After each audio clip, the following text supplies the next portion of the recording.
지난주에 이어서 우리가 요한복음 10장을 이렇게 계속해서 나눌 수 있어서 참 감사하고 기쁘게 생각하는데요. 요한복음은 이제 예수님께서 스스로 나는 누구다라는 말을 많이 하셨어요. 나는 생명의 떡이다. 나는 뭐 길이다.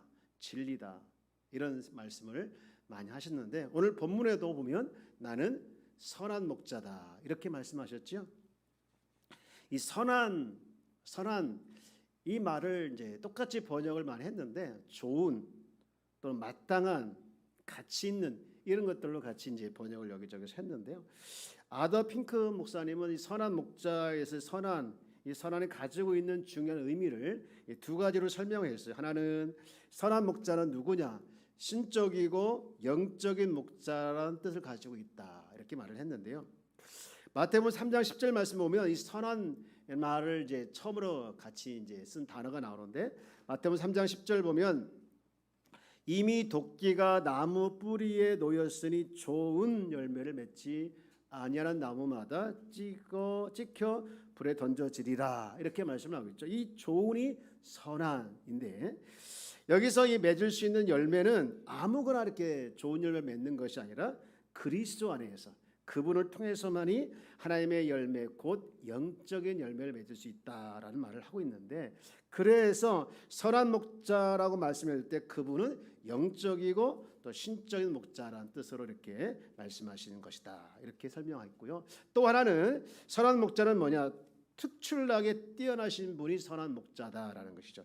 이 요한복음에 처음으로 이 선한 말이 나오는 곳이 있어요. 요한복음 2장 10절 말씀인데 말하되 사람마다 먼저 좋은 이게 선한이죠. 좋은 포도주를 내고 취한 후에 낮은 것을 내거늘 이렇게 설명되고 있는데 여기서 좋은이란 말은 특산품 또는 뛰어난 정말 특출나게 뛰어난 그런 뜻을 가지고 있죠. 그래서 앞에 나와 있는 그런 포도주는 좋지 않았다고 하면 나중에 나온 것이 특출나게 뛰어났다 이렇게 설명하고 있는데요.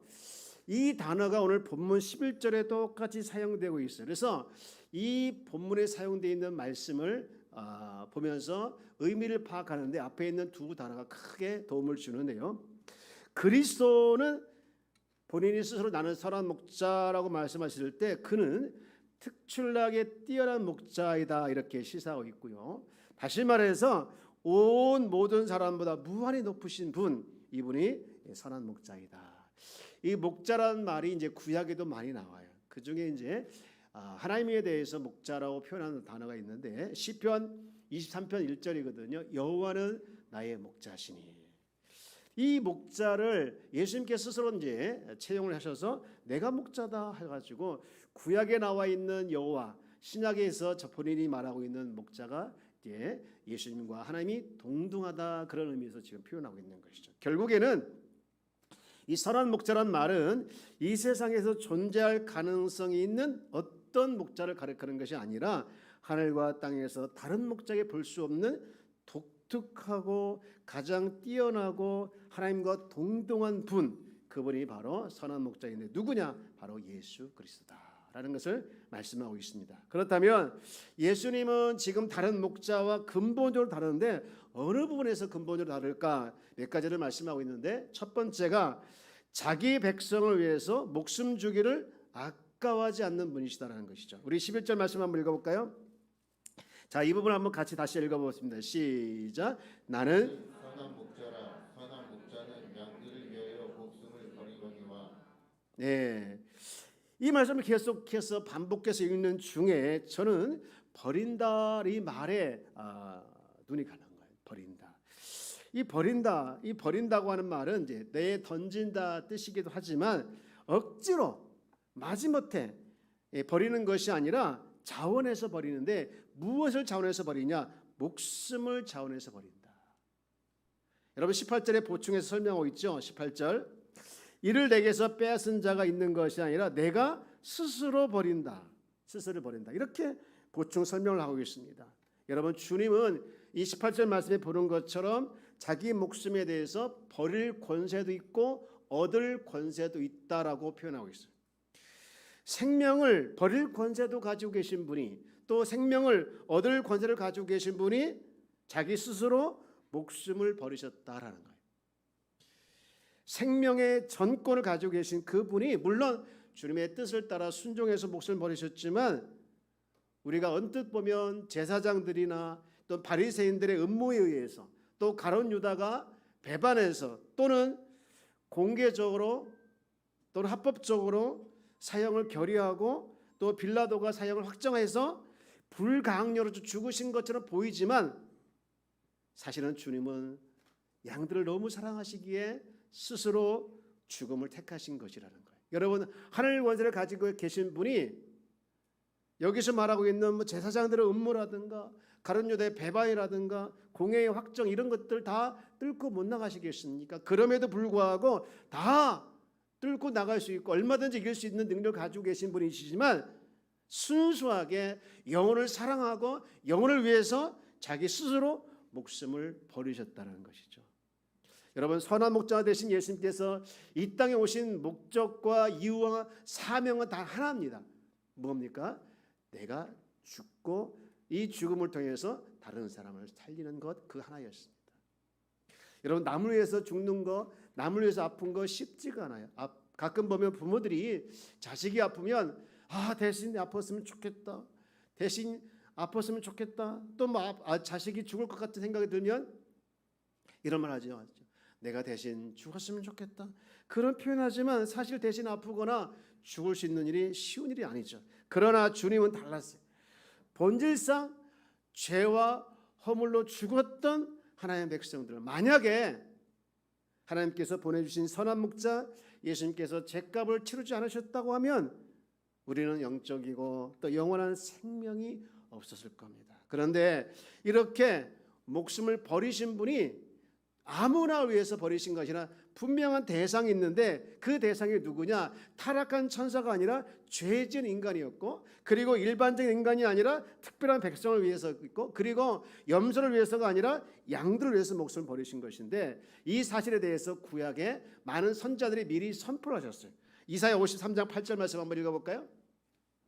자, 이사야 이렇게 선포했는데 한번 같이 이 부분을 한번 읽어보겠습니다. 시작. 그는 곤욕과 신문을 당하고 끌려갔으나 그 세대 중에 누가 생각하기를 그가 살아있는 자들의 땅에서 끊어줌은 마땅히 형벌을 받을 때 백성의 허물 때문이라 하였으리요. 맨 끝줄에 마땅히 형벌받을 누구의 허물이라고 했습니까?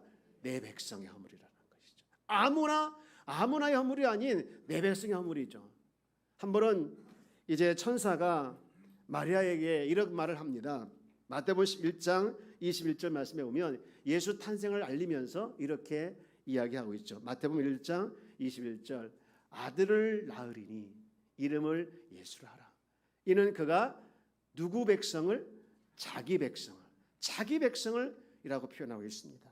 여러분, 이처럼 생명 주시를 그렇게 원하셨던 주님은 아무나 누구에게나 모든 사람에게가 아닌 자기 백성에게 자기 백성을 위한 자기 백성만을 위한 목숨을 버리신 것이죠. 이것이 바로 선한 목자이셨던 주님이 하신 일이죠. 그런데 이렇게 쭉 보면서 이렇게 생명주를 그렇게 원하셨던 그 주님이 대조되는 목자가 또 하나 나오는데 바로 사꾼 목자예요. 12절 말씀 볼까요? 자, 한번 같이 읽어봅니다. 시작. 사꾼은 목자가 아니요 양도 제 양이 아니라 이리가 오는 것을 보면 달아나니 이리가 양을 물어가고 또 해치느니라. 아멘. 자, 이 말씀을 쭉 읽다 보니 사꾼도 있어요. 근데 이 목자가 아니라는 거예요. 그런데 이야기는 자기 양이 없어서 양을 지키지도 못하고 오히려 양을 버리고 도망가는 거예요. 선한 목자와 사꾼 목자의 공통점이 하나 있는데 버린 거예요. 선한 목자는 자기 목숨을 버렸지만 사꾼 목자는 누구를 버렸습니까? 양을 버린 거죠. 근데 재밌는 것은 이렇게 사꾼 목자가 양을 버린 데는 이유가 있더라고요. 여러분 14절 말씀에 보면 이렇게 기록되어 있죠. 달아나는 것은 그가 무슨 까닭인가? 사꾼인 까닭에. 이 사꾼인 까닭에라는 말에 굉장히 중요한 원리가 이 안에 있더라고요. 예를 들면 거짓말하는 사람이 있습니다. 자주 거짓말하는 사람이 있는데 그 사람이 어쩌다 거짓말하는 것이 아니라 원래부터 거짓말장이었기 때문에 거짓말하는 경우가 많이 있다는 거예요. 마찬가지로 이 사건은 그냥 어쩌다가 사건이 된 것이 아니라 원래부터 사건이었기 때문에 지금 양들을 버리고 도망갔다는 거예요. 이것을 반대로 적용하면 너무 멋있는데 내가 그리스도인 까닭에 그리스도인다운 행동을 하게 된다는 것이죠. 원래부터 그리스도인이기 때문에 내가 그리스도인다운 행동을 한다라는 것인데요. 오늘 말씀의 제목도 제가 여기서 따왔어요. 선한 목자인 까닭에. 그리스도는요 원래부터 선한 목자였습니다. 원래부터 선한 목자였기 때문에 당신은 기꺼이 목숨 버리는 것을 아까워하지 않고 자원해서 이렇게 기꺼이 목숨을 버리신 것이죠. 제가 지난주에 새벽 기도를 하는데 다른 때처럼 똑같이 새벽 기도하는 중에 이상한 체험을 하나 했어요. 저는 기도할 때마다 이제 주기도문을 가지고 기도를 해요. 주기도문을 가지고 응용을 해서 기도를 하는데 하늘에 계신 우리 아버지 했을 때 지금 우리 하나님 하늘에 계셔서 온 우주 만물을 통치하고 나의 아버지가 되어서 나를 통치하시는 그분이시잖아요. 그래서 하나님 나를 통치해 주옵소서라고 이렇게 쭉 기도하는데 이 나를 위해서 간구하고 다른 사람에서 간구하는 부분이 어디냐면 우리에게 일용할 양식을 주옵소서라는 부분에서 그렇게 이제 간구를 하는데요. 그때 제가 이제 성도들에서도 새벽마다 신방을 하죠. 저기 이제 만수동부터 시작해서 온 동네를 다 돌고 저 시흥 안산까지 갑니다. 그런데 다른 때와 같이 성도들에서 기도하려고 하는데 어디서 그런 기분이 있었는지 모르게 갑자기 행복감이 밀려오는 거예요. 야, 행복하다. 야, 행복하다. 그런 행복감이 밀려오는 거예요. 이 행복감이 뭐지? 생각해보면 저에게 기도할 수 있는 성도가 있다는 것이 행복하게 했고요. 또 우리 귀한 성도들이 선한 목자 대신 주님을 따라가고 또 그 주님의 양인 것이 또한 제가 생각할 때 저로 하여금 행복하게 만들지 않았나 그런 생각을 하게 되었습니다. 사랑하는 여러분, 우리 주님은 저와 여러분의 선한 목자인 줄 믿으시기 바랍니다. 모든 사람의 목자이기도 하시지만 나를 부르시고 나의 얼굴을 쳐다보시면서 나에게 말씀하시고 나를 푸른 초장 실만한 물가로 인도해 주시는 나의 선한 목자인 줄 믿습니다. 여러분 그 한 분만으로 만족하시며 그 한 분 때문에 여러분 기쁨이 넘치기를 주의 이름으로 축복합니다. 그런가 하면 두 번째로 우리 주님은 다른 목자 다른 것이 또 하나 있는데 그것은 바로 나를 누구보다 더 잘 아신다는 것이죠.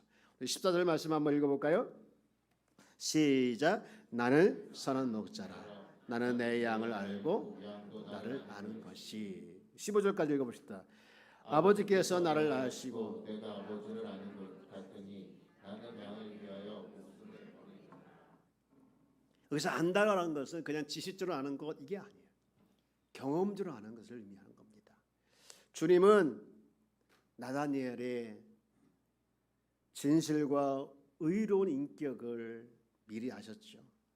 또 주님은 가론 유다의 마음에 배신감을 품은 것을 아셨고 또 돈을 사랑하는 부자 청년의 마음을 아셨습니다. 길에서 누가 크냐고 싸우는 제자들의 마음을 아셨고 주님을 비판하는 바리새인들의 속마음을 훤히 아셨어요. 또 주님은 옷깃을 만진 12년 동안 혈류증을 앓고 있는 여인의 아픔을 아셨고요. 베데스다 연못에 38년 동안 불구자가 무엇을 갈망하는지도 아셨습니다. 그리고 우물가 여인이 창피함과 갈망하는 것이 무엇인지를 아셨어요. 엄마는 자식의 울음소리만 들어도 그게 배고픈지 또 아픈지를 안다고 하잖아요. 마찬가지로 주님은 부모가 자식을 알아가듯이 성도들의 마음과 사정을 다 아시는데요. 그래서 시편 기자가 이런 고백을 해요.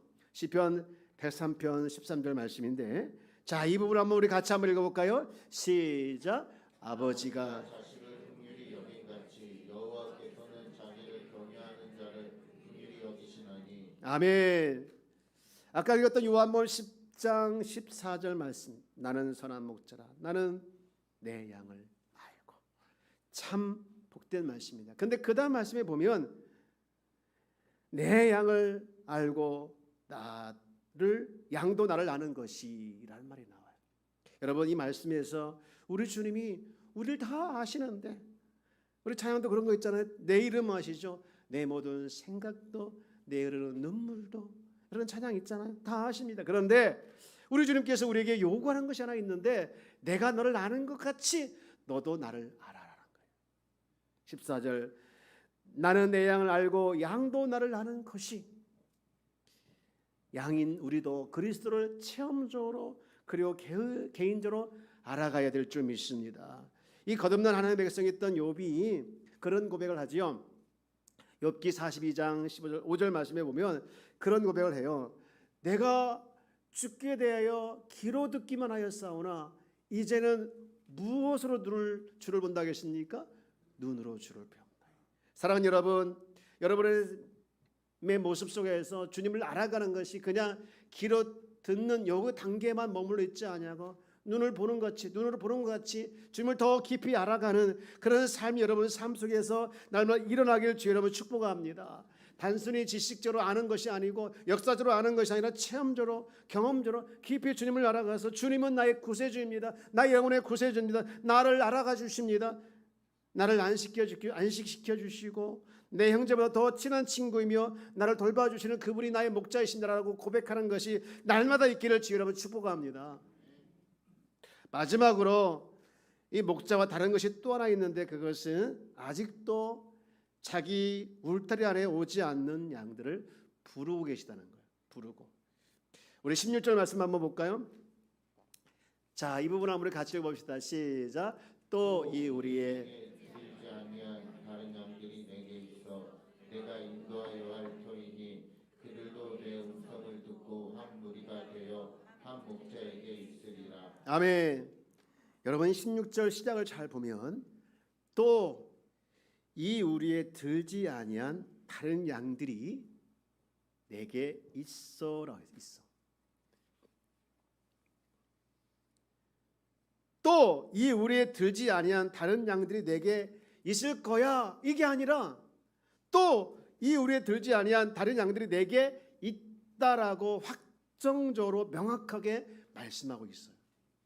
무슨 얘기입니까? 아직도 당신이 쳐놓은 울타리 안에, 그 우리 안에 들어오지 않은 많은 주의 백성들이 있는데 그 주의 백성은 다 주님의 소유라는 거예요. 이것을 오늘날로 해석하면 이미 우리 안에 들어온 백성도 있겠지만 들어오지 못할 구원받을 백성들도 있음을 기억하며, 교회는 우리 안에 있는 자들에게만 집중하는 것이 아니라 우리 밖에 아직도 주님의 백성이고 주의 소유인 그 백성들을 주님께 돌아오지 않고 있는 자들에게 복음을 계속해서 전파하는 사명을 교회가 계속 감당해야 된다는 것으로 말씀하고 있어요. 여러분, 이제 말씀을 마치고자 합니다. 오늘 말씀을 쭉 보면 주님이 선한 목자라고 말씀을 하는데, 이 말씀을 듣고 두 부류의 반응을 나타내는 거예요. 한 부류는 19절부터 21절까지 쭉 말씀 보니, 하나는 예수님이 미쳤다라고 하면서 욕하는 부류가 있어요. 그리고 또 한 부류는 예수님을 영접한 사람들이 나와요. 오늘 똑같은 상황입니다. 예수님을 미쳤다라고 말은 하지 않지만 뭐 중동의 신인이, 가짜 신인이 부활을 하지 않았는데 부활한 것처럼 꾸며냈느냐 하면서 애써 부인하는 사람들이 많이 있어요. 그러나 또 한 부류는 예수님을 주인을 받아들이고 그분과 함께 동행하는 사람들이 있습니다. 그래서 주와 같이 즐겨가는 것 즐거운 일이 아닌가, 그것이 그 사람들의 삶의 실제가 될 때가 많이 있습니다. 오늘 정말 중요한 것은 내 자신이 주님을 선한 목자로 알고 그리고 믿고 따르고 있느냐라는 것이죠. 주님은 나 하나를 위해서 바보처럼 목숨을 버리신 진짜 선하신 목자인 줄 믿습니다. 자, 한번 따라서 볼까요? 주님은 나의 목자다. 주님은 내 목자다. 우리 한번 선포해 볼까요? 주님은 내 목자십니다. 이 말씀을 마무리하는데 문득 이런 찬양 가사가 생각이 나는 거예요. 주님 가신 길, 십자가의 길, 외롭고 무거웠던 길, 지치신 주님의 모습, 오 나의 주님 용서하소서, 죄인의 고난 받으셨네. 그 다음 가사가 저를 울렸어요. 이 세상에 생명 주시길, 이 세상에 생명 주시길 그렇게도 원했던 길, 이것이 주님이 가신 길이라는 거예요. 그 길을 가신 주님 때문에 오늘도 우리가 생명을 얻고 영혼을 구원받은 주님의 백성으로서 이 한 주도 주님과 함께 살아내는 귀한 성도가 다 되어지기를 주의 이름으로 축복합니다.